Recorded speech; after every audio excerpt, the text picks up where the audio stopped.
Ladies and gentlemen, boys and girls, children of all ages, welcome to Robert Sports Show. I'm your host, Robert.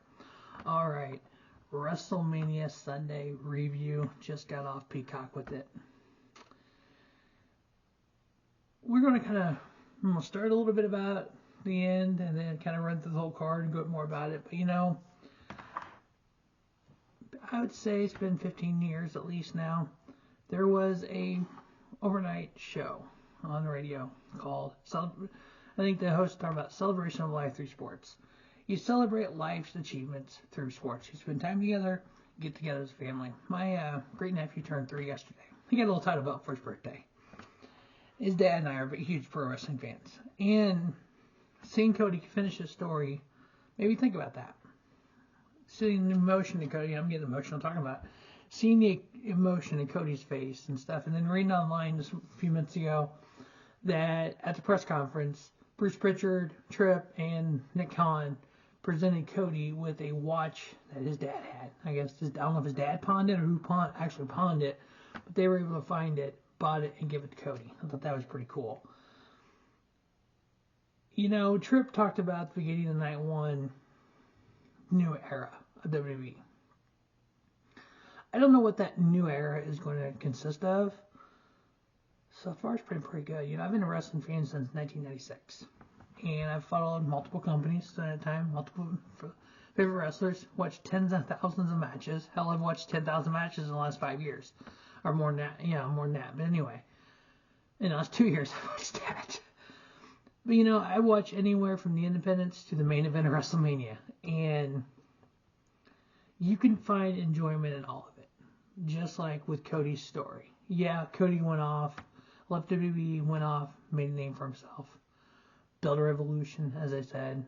And the fact that they showed the picture of the Young Bucks and Cody, I thought that was that is, to me, acknowledging, that's almost acknowledging other companies. I'm sorry, it is. And the fact that Corey Graves and Michael Cole, when they went off the air, listened to him. A new era in pro wrestling. At one time, pro wrestling term was forbidden in WWE. What this does for the entire pro wrestling industry. As they announced attendance is 72,755 for night 2, 72,543 for night 1, 145,298 tickets were sold.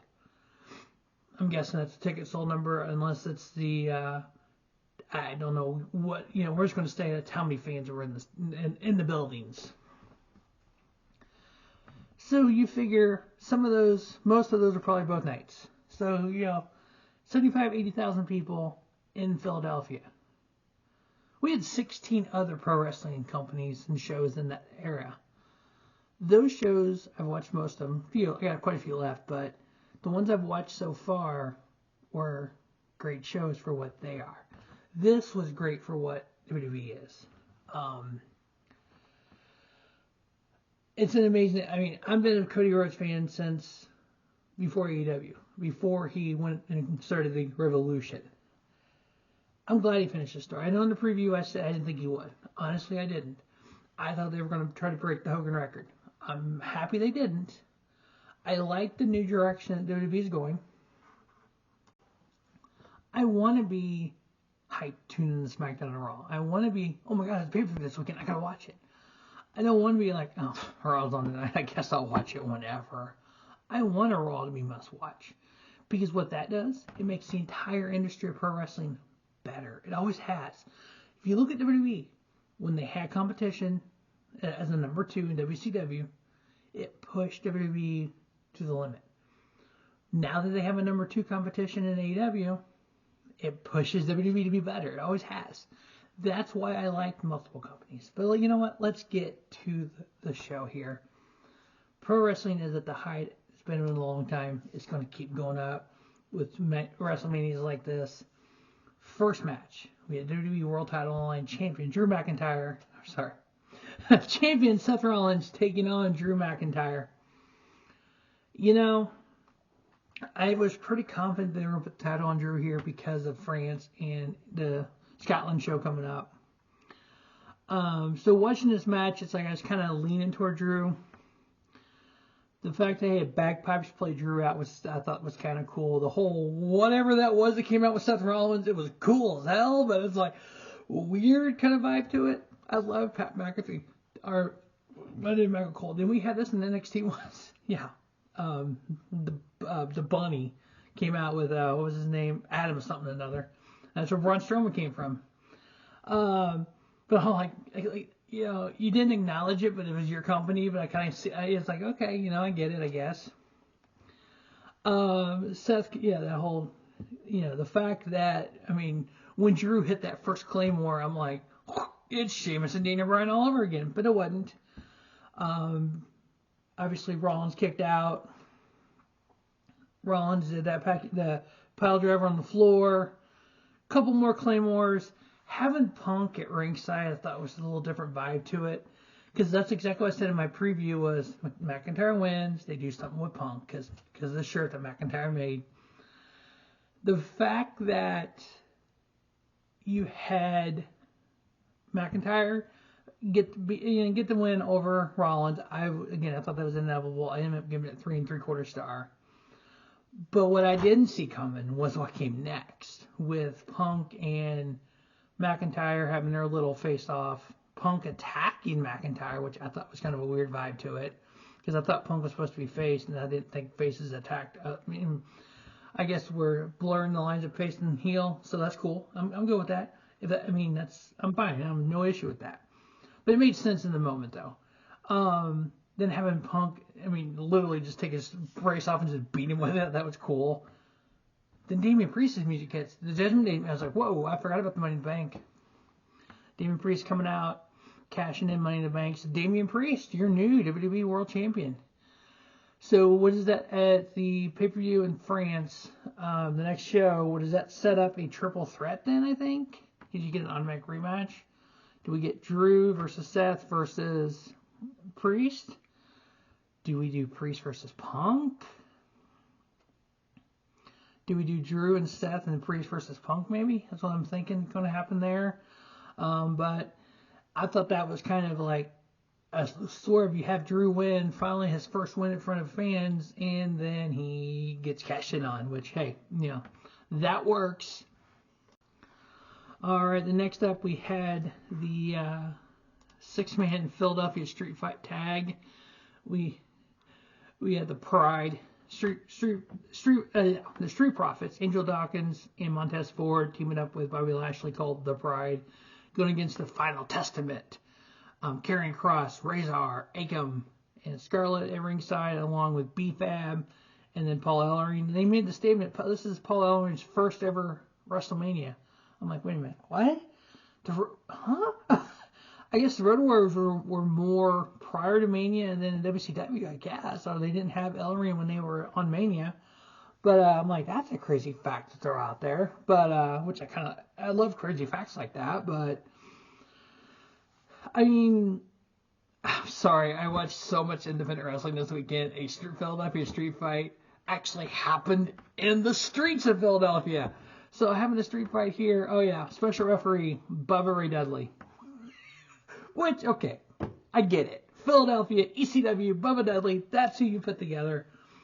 What I don't like about that, and I'm going to throw it out there once, there's a little XM radio show on channel 156, Fight Nation, called Busted Open.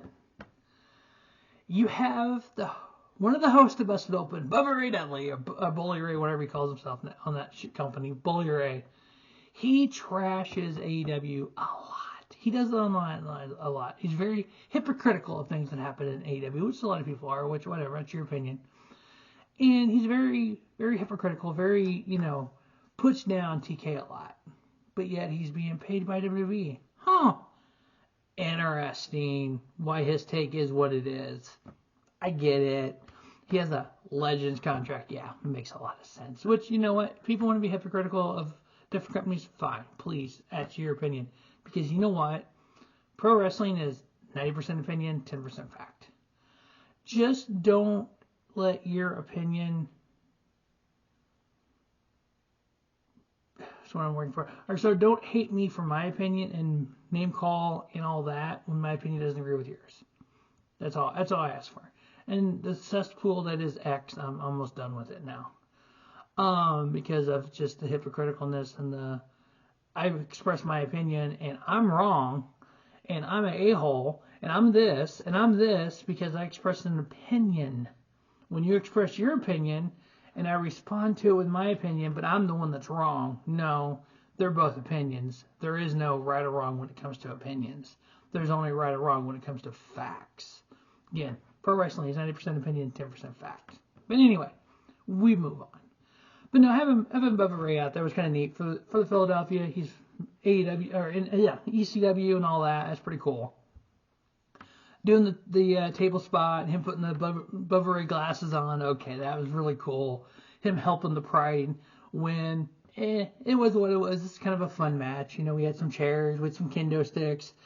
But the B-Fab and Scarlett spot, it looked like kind of like a Russian leg sweep or something when they went back through the table. That was sick. I want to see a match with B-Fab and Scarlett. They should have been in this match. Overall, I ended up giving the match 2 3/4 with the Street Profits and Bobby Lashley, the Pride, getting the victory. It was just a little fun little match. Next up, we had LA Knight versus AJ Styles.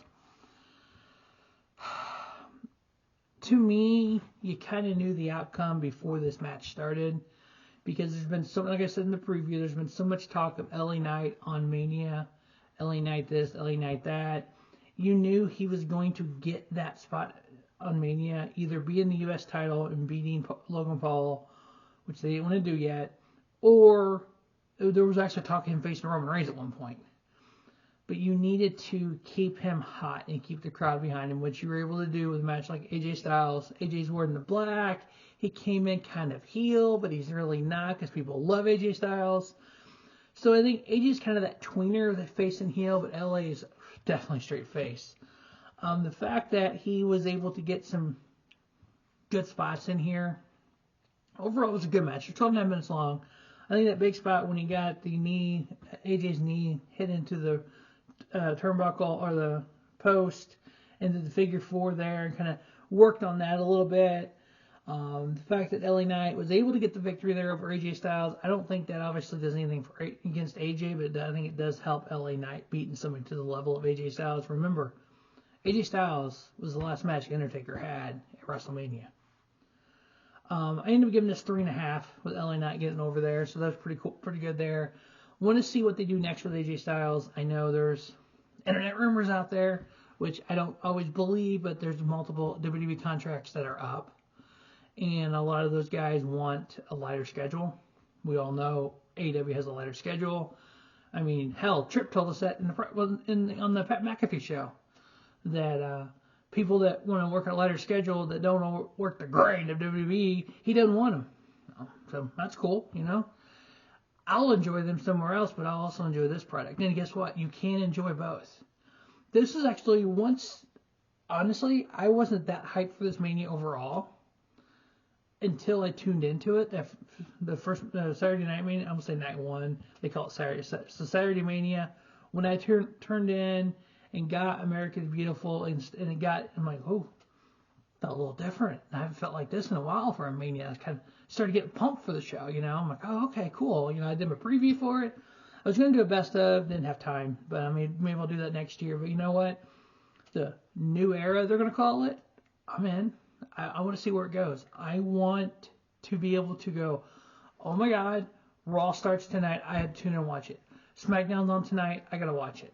NXT's on tonight. I got to watch it. Oh my God, AEW's on tonight. I got to watch it. Oh, there's a pay-per-view this weekend. I have to watch this pay-per-view no matter what. I want to feel that way toward WWE, AEW, TNA, Ring of Honor, whoever it is. So, but LA Knight getting the victory there. Thought that was pretty cool. Next up, the United States title in the triple threat match. I like how they had Sami Zayn backstage yesterday, or Kevin Owens for Sami Zayn, and they flipped it today. Kevin coming through the curtain, Sami's there. You got this. I was really hoping for that, like I said in the preview, that WrestleMania 20 moment where Chris Benoit and Eddie Guerrero embrace at the end.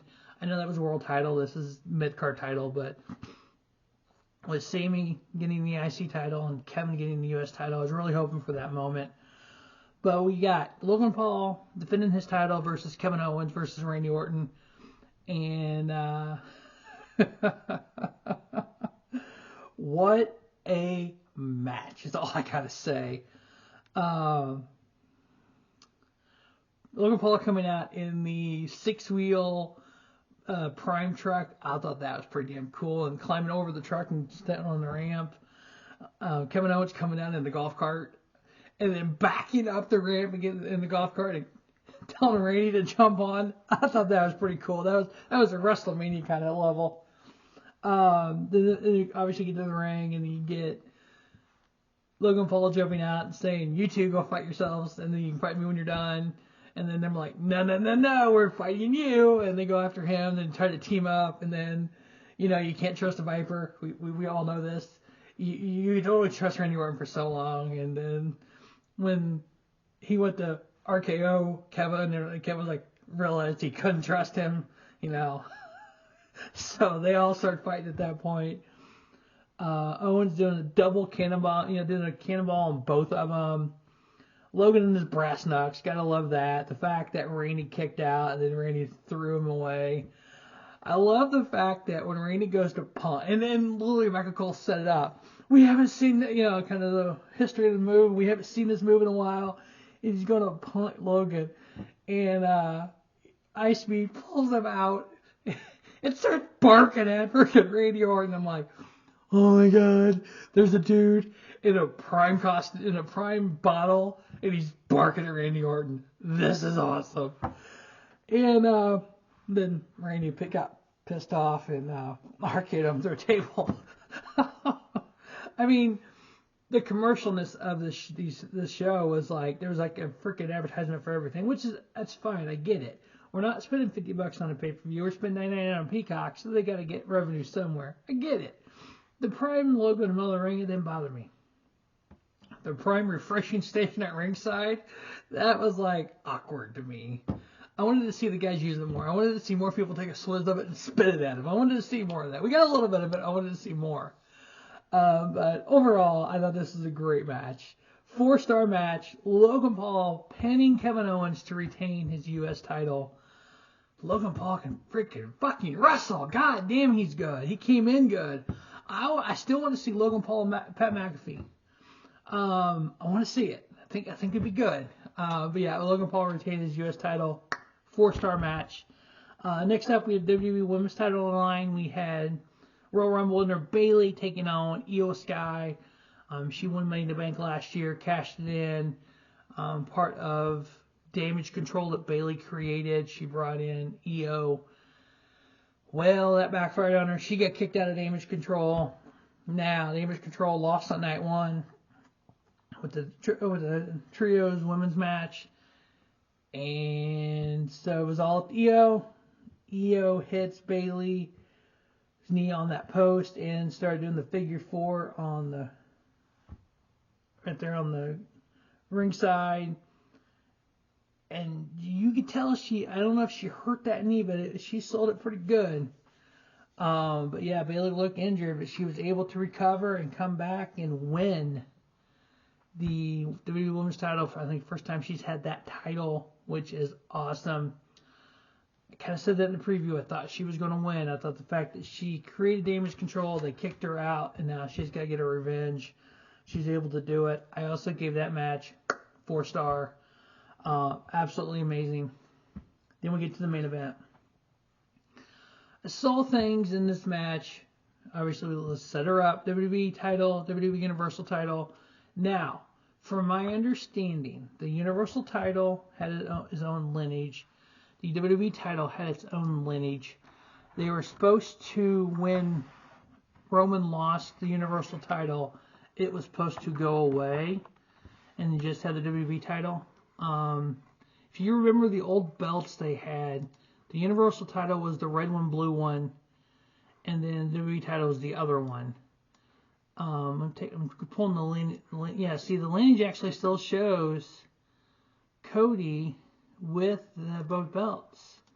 Because the WWE title, which was that black one they had at one point, That was the one that dates back to the beginning of WWE. That one dates back to 1963 and Buddy Rogers. So that is the Holy Grail. That is the title that we know Cody wanted to win because of his dad. That's the one that September 23, 77, that Dusty won by countout a Texas Bull Rope match and did not get the title. So right now it actually shows a lineage of both titles still. 1,316 days for the Universal title for Roman.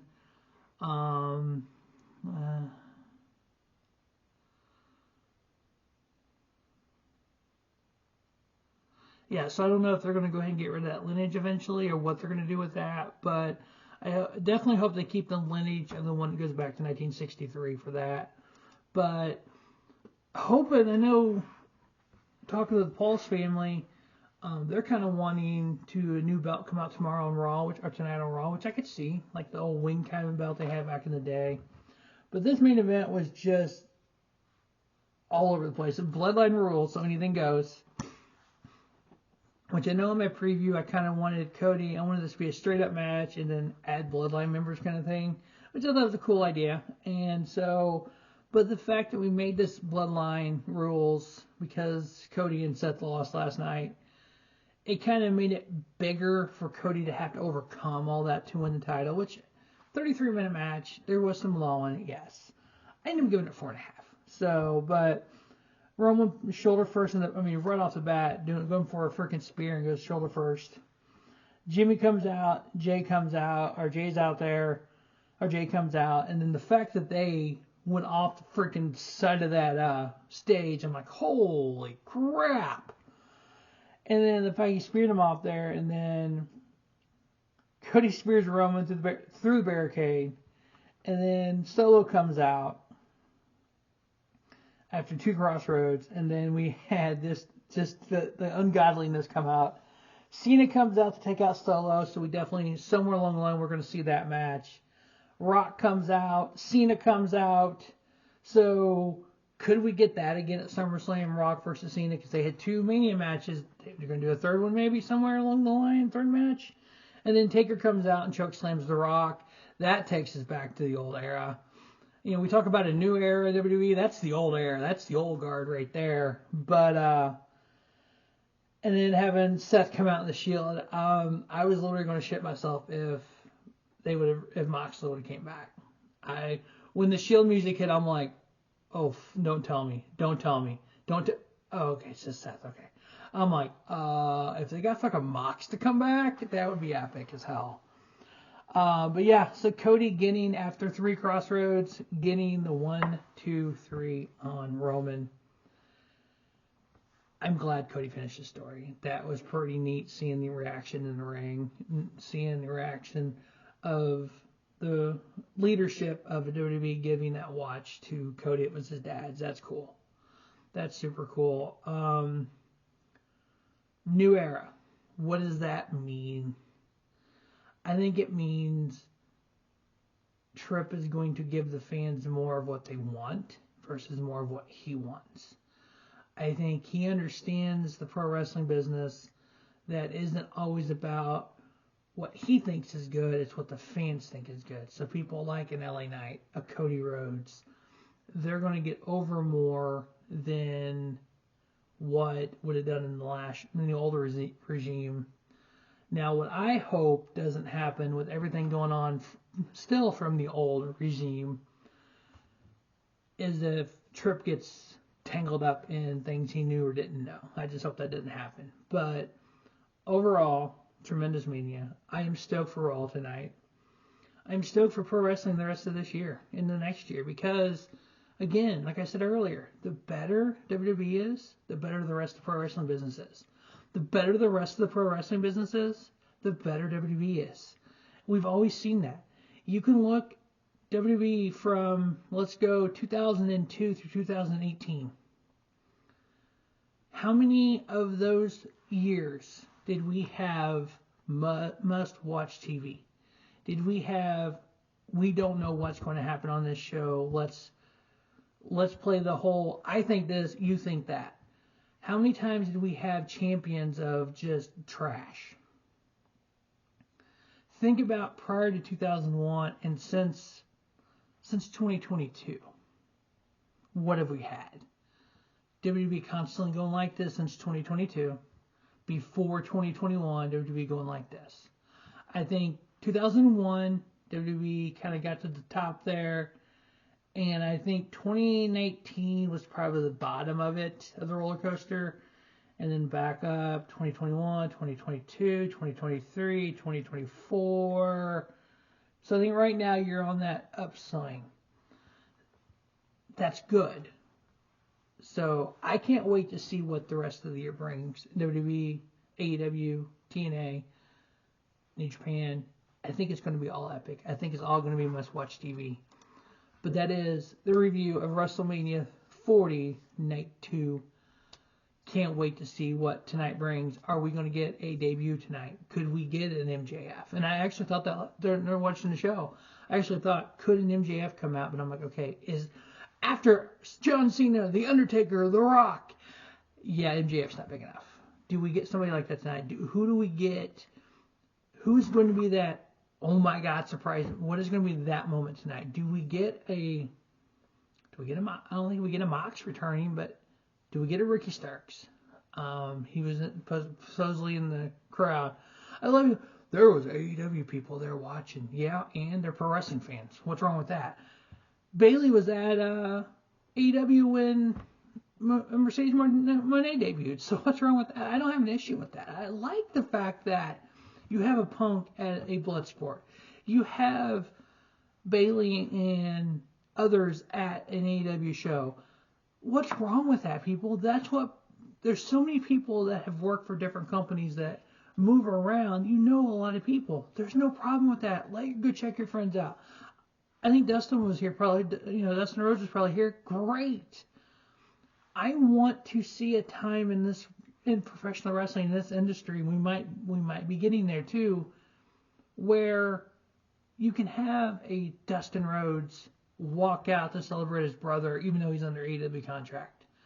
A time where you can have MJF under an AEW contract coming to WWE, or have a Cody go celebrate MJF winning because they're friends, or maybe Dustin does something. And, we need that. I think if the owner, if Tony Khan can back down a little bit from his, standoffish with WWE stuff, which again, WWE is worse. I mean, you get WWE just taking shots in the WrestleMania week for no reason. I know everyone's like, well, AEW started it. Actually, technically, Triple H started it. When DX went in the Hall of Fame, and his comment to Billy Gunn says, I don't work here, you can't fire me. And Tripp's comment was, well, Vince will just buy that piss-ass company to fire you. So technically, Tripp started it, and then Cody did the whole throne thing, and Double or Nothing. So yeah, I mean, they've all kind of done it, but yeah, if we can get rid of the nitpicking, the little shots at each other for no reason, just enjoy the business and move on. But you know what? That's the business. But you know what? Over the weekend, we had two stories finish up.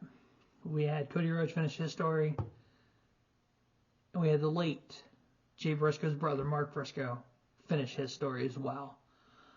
Stay tuned to Rubber Sports Show for the review of ROH Supercard of Honor. As always, thanks for watching Rubber Sports Show. Don't just have a great day. Have a spiffy day. Rubber Sports Show, your YouTube leader in sports center content.